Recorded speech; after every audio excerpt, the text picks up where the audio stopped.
আসসালামু আলাইকুম। ওয়ালাইকুম আসসালাম। সবাই ভালো আছেন? আলহামদুলিল্লাহ। আলহামদুলিল্লাহ।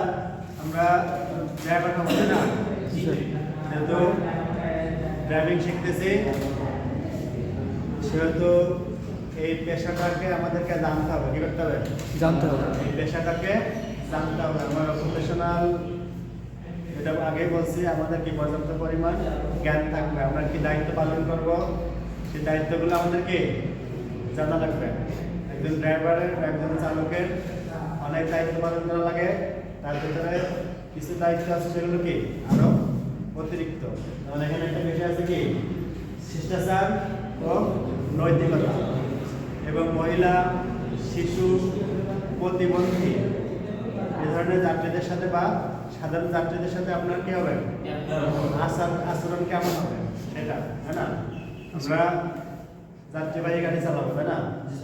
তারপরে মালবাহী গাড়িও চালাইতে হবে। মালবাহী গাড়ি চালাইলে এক ধরনের দায়িত্ব পালন করতে, আর যাত্রীবাহী গাড়ি চালাইলে আরেক ধরনের দায়িত্ব পালন করতে হয়। যাত্রীবাহী গাড়িতে আরো কি বেশি দায়িত্বশীল হওয়া লাগে, বেশি স্মার্ট হওয়া লাগে, কি বেশি আপনার আচার আচরণ, কথাবার্তা সবকিছুই মাধুর্যপূর্ণ হইতে হয়। কারণ গাড়ি চালানোর পেশা একটা কি পেশা?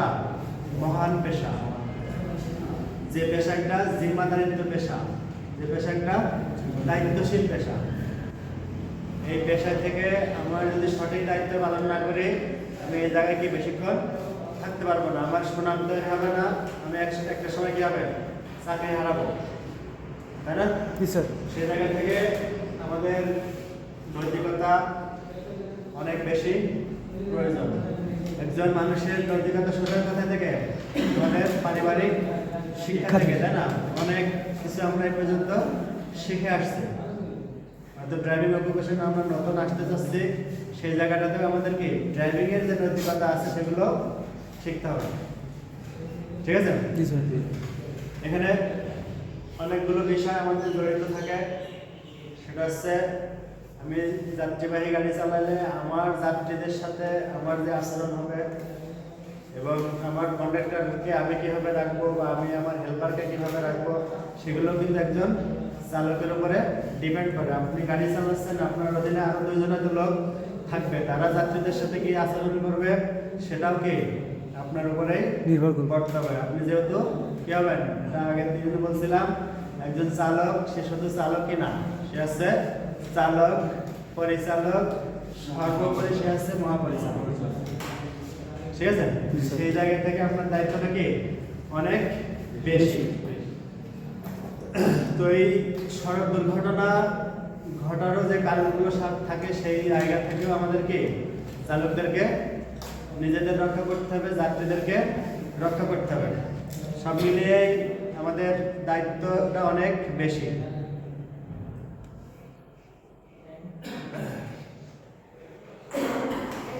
এখানে প্রথমত একজন চালকের যে বিষয় আছে, যখন যাত্রীবাহী কোনো গাড়ি চালানো অনেক সময় কি হয়, যাত্রীরা কি করে, একটা ব্যাগ নিয়ে এসে চালকের পাশে রাখে, তাই না? দেখা যাচ্ছে হয়তো স্টিয়ারিং করে আসছে, তার ইঞ্জিন বনেটের উপরে রাখলো, বা ব্যাগটা তার সামনে গ্লাসের সাথে রাখলো।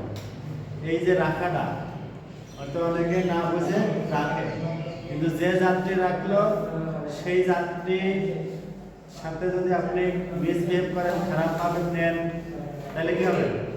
আপনাকে মনে বলবে না, তাকে সুন্দর মতো বুঝিয়ে যে এই ব্যাগটা আমার এখানে রাখলে কি হবে, হয়তো আমার গাড়ি চালাতে অসুবিধা হবে, সেই কারণে আমার দুর্ঘটনাও ঘটতে পারে। তারপরে যাত্রীবাহী চালকের আরো একটা বিষয় থাকে, সেটা হচ্ছে রাস্তা থেকে আমাদের কি করা লাগে, যাত্রী উঠাইতে হয় এবং নামাইতে হয়। নিয়ম হচ্ছে নির্ধারিত স্টপেজ থেকে আবার কি যাত্রী উঠাবো এবং নামাবো। যদি আমার নির্ধারিত কোনো স্টপেজ না থাকে, তাহলে কি করবো, অবশ্যই রাস্তার সাইডে, রাস্তার উপরে কোনো সময় দাঁড়িয়ে যাত্রী উঠাবো না এবং নামাবো না, রাস্তার সাইডে দাঁড়াবো, যেখান থেকে অন্যান্য যানবাহনের চলাচলের কোনো অসুবিধা না হয়। ঠিক আছে, তাহলে কি যানজট হওয়ার সমস্যা কি রাস্তার বাম পাশে সাইড করবো, তারপরে পরিষ্কার পরিচ্ছন্ন পোশাক পরিধান করবো, যেটা আমরা আগের দিন ক্লাসে বলছিলাম গাড়ি চালকের কি পরিষ্কার পরিচ্ছন্নতা নিয়ে। সব সময় আমরা চুল কেটে সুন্দরভাবে আমাদের সপ্তাহে কি নখ কান বা আমাদের যে পোশাক পরিচ্ছদগুলো আছে সবসময় কি পরিষ্কার পরিচ্ছন্ন থাকবো, বুঝা গেছে। কিন্তু মোটর গাড়ি যারা আমরা কাজ করি অনেকেই এই বিষয়টা একটু উদাসীন, যখন তখন এলোমেলো ভাবে আমরা চলি না। জি স্যার। এটা করা যাবে না। তারপর কি নির্ধারিত ধারণ ক্ষমতার অতিরিক্ত যাত্রী বহন করা যাবে না। আপনি যদি একটা প্রাইভেট গাড়ি চালান বা একটা কার চালান বা একটা মাইক্রোবাস চালান, সেক্ষেত্রে কি গাড়ির যে ক্যাপাসিটি, ঠিক আছে, সেই ক্যাপাসিটির বাইরে কি যাত্রী নেওয়া যাবে না। মনে করেন আপনার চালক সহ একটা গাড়িতে সর্বোচ্চ 5 জন বসা যাবে। আপনি যদি 7 জন নেন তাহলে কি সেটা ভালো দেখা যাবে না। ভালো দেখা যাবে না। আবার যদি বাস চালান, যতগুলো সিট, সেই সিটের যে পরিমাণ যাত্রী থাকার কথা সেই পরিমাণ যাত্রী নেবেন, অতিরিক্ত যাত্রী নেওয়া যাবে না। বহন করা যাবে না। কারণ কি অতিরিক্ত যাত্রী বহন করা মানে দুর্ঘটনার প্রধান কারণ। তারপর কি প্রত্যেক যাত্রী ভাড়ার বিপরীতে টিকিট প্রদান করা। ওটা যদি আমরা কি কোনো কাউন্টার বেস কোনো গাড়ি চালাই, সেক্ষেত্রে কাউন্টার থেকে কি টিকিট কেটে যাত্রীরা উঠবে। যদি লোকাল কোনো রুটের গাড়ি হয় সেক্ষেত্রে কি অনেক কন্ডাক্টররা থাকে, তারা কি করে টাকা নেয় কিন্তু নির্ধারিত ভাড়া লাগে নিশ্চয় টিকিট দেয় না। সেই টিকিট নেওয়াটাও কিন্তু একটা যাত্রীর অধিকার, যে আমার কাছে এখান থেকে কুষ্টিয়া যাইতে 120 টাকা ভাড়া নিয়েছেন, 120 টাকার টিকিট দেবেন, কারণ টিকিটটা আমার প্রয়োজন হতে পারে। হ্যাঁ, ড্রাইভারের দায়িত্ব এবং শিষ্টাচার। তারপরে আছে কি যাত্রী ওঠানামার স্থানে কোনো প্রতিবন্ধকতা সৃষ্টি না করা বা মালামাল না রাখা। একটা সময় কি হয়, আমাদের যে পরিবহনগুলো চলে, যাত্রী চলাচলের যে রাস্তাটা থাকে মাঝখানে, ওখানে বিভিন্ন ধরনের ব্যাগ ট্যাগ এটা ওটা অনেক কিছু কি করে রেখে দেয়। রেখে দেখি যাত্রীদের পেছনে যাত্রীরা বসে, তাদের চলাচলে অসুবিধা হয়, সেই অসুবিধাটা করা যাবে না। তারপর লিখছে কি কোনো যাত্রীর দৃষ্টি আকর্ষণ করার জন্য কি চিৎকার না করা বা মহিলা যাত্রী বিরক্তির কোনো কারণ হতে পারে এমন কোনো আচরণ না করা, ঠিক আছে।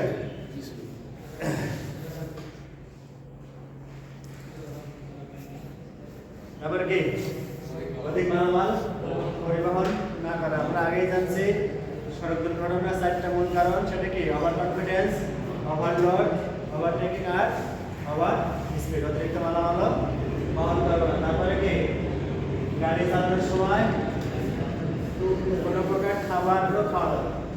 এখানে খালি ধূমপান লেখা আছে, ধূমপান তো করাই যাবে না, প্লাস কোনো প্রকার রানিং অবস্থায় কোনো খাবার খাওয়া যাবে না, ঠিক আছে। যদি খাবার কোনো প্রয়োজন হয় দাঁড়িয়ে 2-1 মিনিট হলেও বিরতি দিয়ে খাবার খাইতে হবে। যদি পানিও খাইতে যাওয়া হয় সেটা একটা দুর্ঘটনা ঘটার সম্ভাবনা থাকে। কিন্তু আমরা চালকরা কি করি, চলতে চলতে একটা অভ্যাস হয়ে যায়, আমরা রানিং অবস্থায় পানি খাই। কিছু করি, পানি খাই, তারপরে কোনো খাবার খাই, সব কিছুই চলতেছে। সেই চলাটা অনেক সময় কি হয়, অমনোযোগী হয়, দুর্ঘটনা ঘটার সম্ভাবনা থাকে।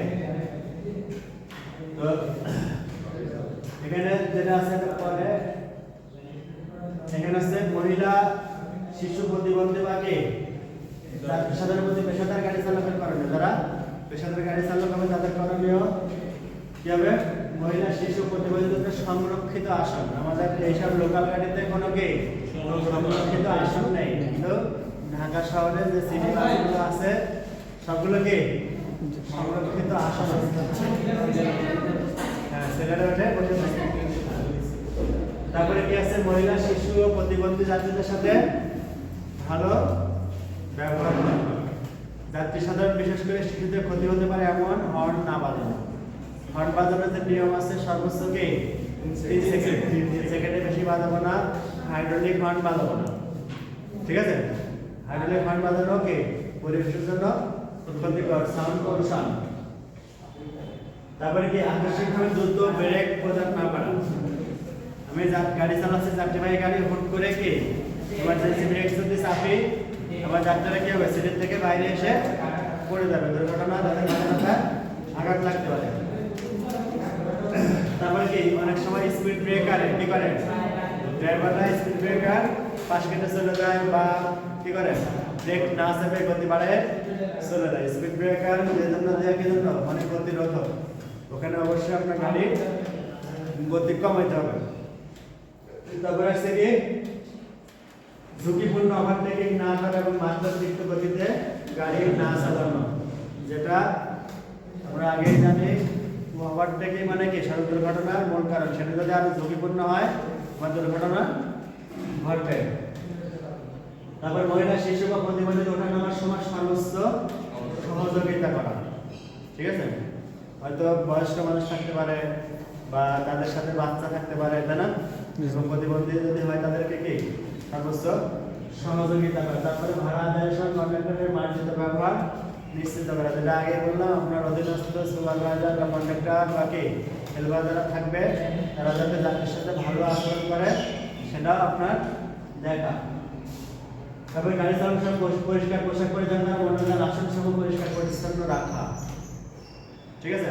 অবশ্যই গাড়ি সবসময় ধরে বসে হেল্পারে পরিষ্কার করে। তারপরে ড্রাইভারের দায়িত্ব কি সে পরিষ্কার ঠিকমতো করলো কিনা, যাত্রীর যে সিটগুলো আছে সেগুলোকে পরিষ্কার আছে কিনা খেয়াল রাখা। তারপরে গাড়ি বের করার পূর্বে গাড়ির বিভিন্ন যন্ত্রকে ভালোভাবে পরীক্ষা করে দেখা, যেটা প্রিটিভ ইন্সপেকশন। গাড়ি গ্যারেজ থেকে বের করার পূর্বে হেল্পারের অপেক্ষায় বসে থাকা যাবে না। সে হেল্পার চেক করতেও পারে, না করেও বলতে পারে সব ঠিক আছে, ঠিক আছে। কারণ গাড়ি আপনি চালাবেন, নিরাপত্তার দায়িত্ব আপনার। আপনি পুরোপুরি নিশ্চিত হবেন যে আপনার গাড়ি সঠিক আছে, সঠিক গাড়ি নিয়ে আপনি রাস্তায় বের হয়েছেন। এবং কি সাথে সাথে গাড়ির প্রয়োজনীয় যে কাগজপত্রগুলো থাকে সেই কাগজপত্রগুলো গাড়িতে আছে কিনা সেটা নিশ্চিত হওয়া। গাড়িতে কি ধরনের কাগজ থাকে? হয়তো কি কি কাগজ থাকে? Driving licence, fitness, tax token, থেকে ঘোরান, বলো হ্যাঁ বলেন কি কি থাকে গাড়িতে কাগজপত্র? Driving licence, registration certificate, logo, tax token, হ্যাঁ, এটা গাড়িতে যে কাগজপত্রগুলো থাকে সবার আগে যে গাড়ি চালাবে তার নিজের ড্রাইভিং লাইসেন্স, তারপরে গাড়ির রেজিস্ট্রেশন ডকুমেন্টস, যেটা এখন গিয়েছে আমাদের স্মার্ট কার্ড, যেটা রেজিস্ট্রেশন কার্ড সেটা থাকতে হবে। তারপরে কি থাকতে হবে? ফিটনেস থাকতে হবে। তারপরে কি ট্যাক্স সার্টিফিকেট থাকা লাগবে। এবং যদি বাণিজ্যিক কোনো গাড়ি হয় তাহলে রুট পারমিট থাকা লাগবে, ঠিক আছে। এই গাড়ি এই বিষয়গুলো নিয়েই আমি রাস্তায় বেরোবো, এটা আমার কি দায়িত্ব, তাই না? জি স্যার। আপনাদের দায়িত্ব।